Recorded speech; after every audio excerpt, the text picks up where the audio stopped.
thought as to why marathon men and women have the composition of marble statues. Why do sprinters look like sculpted Greek gods, if I may use such a cheesy metaphorical reference? The difference isn't just skin deep, there is so much more to it, involving biochemistry as well as the training regimen. Distance athletes train to have a thin body that is long, which is suitable for long distance, while short distance athletes train to have a bulky body, with muscles that push the body forwards.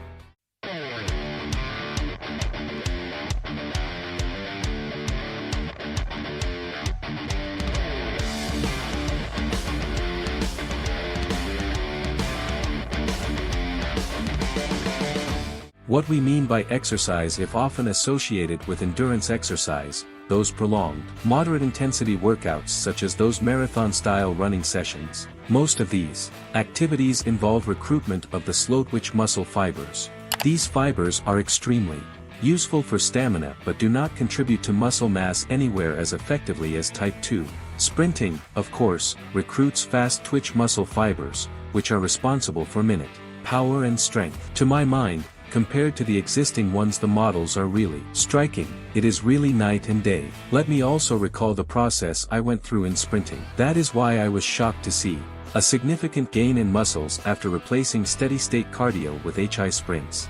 Sprint training elicited hypertrophy of these fast-twitch muscles fibers, which are faster and more powerful than the slow-twitch muscles fibers, and this was very noticeable in as little as 2 to 3 weeks.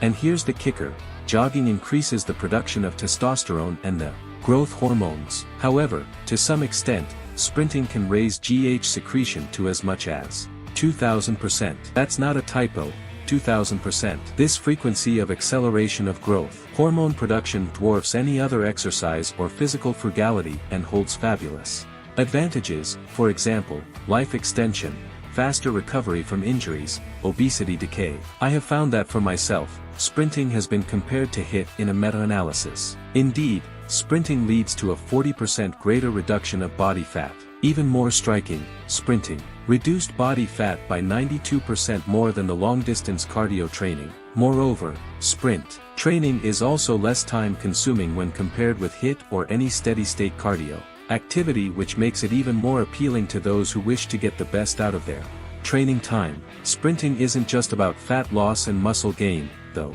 It's also about enhancing athletic performance. The explosive power developed through sprinting translates directly to other sports. For example, athletes who engage in sprint training often experience increased explosiveness and high-intensity endurance, critical for sports like football. This explosive power also translates to real-life situations, where quick bursts of speed can be crucial.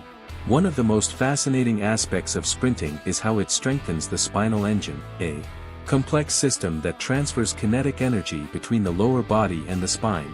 This system is vital for generating athletic power, affecting everything from running to throwing to punching. If you're an athlete or just someone who wants to boost your overall power, sprinting is a game changer. Now, let's talk about how to get started with sprinting. Here are some tips based on my personal experience. 1. Push off the ground.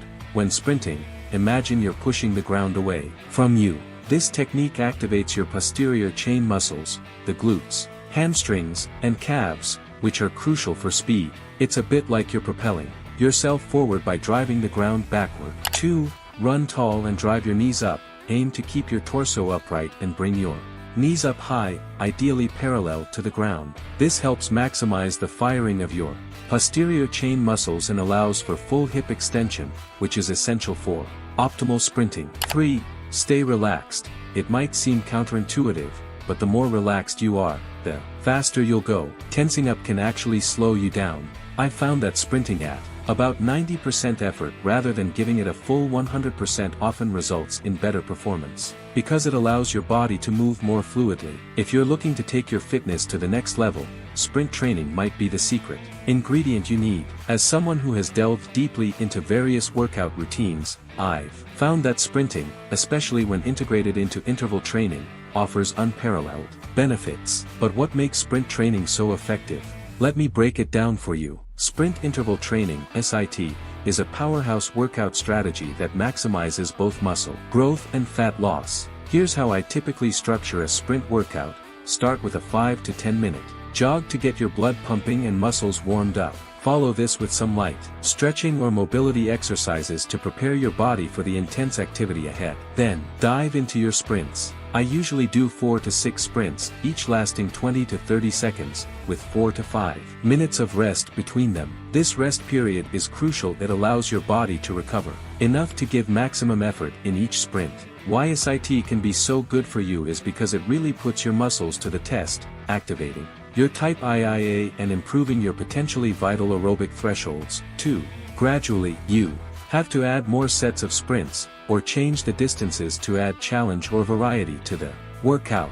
That being said, if you want to spice up your sprint training, here you find the best practice ever: hill sprints. This is perhaps entrenched by the notion that running uphill is like pressing the turbo button on your fitness. The incline lets you mechanically involve more of your leg muscles and even sharpens your technique of sprinting by improving the force of the knee swing. It probably goes without saying that I remember the first session when practicing hill sprints was a grueling exercise, but the effect was simply stunning. My speed increased, but what was more apparent was that the general strength of the lower body increased significantly. Another interesting type of exercise is sand sprinting. If you are able to get to a beach or a long sand pit, then this is a great idea.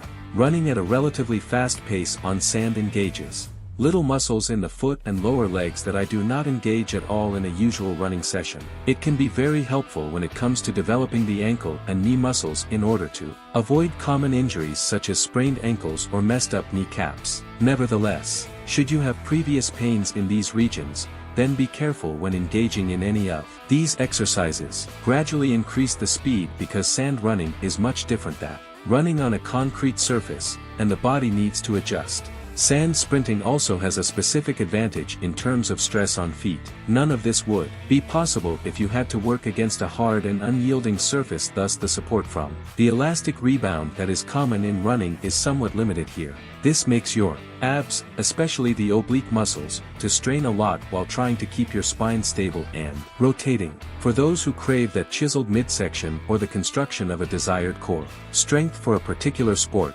sand sprinting should be considered. It also gives a good warm-up if you are taking some amazing snorkeling pictures on Instagram or if you are preparing for a big event. Incorporating these sprint variations into your workout routine can transform your fitness. Whether you're looking to boost muscle growth, enhance athletic performance, or simply challenge yourself in new ways, sprint training offers benefits that go beyond traditional cardio.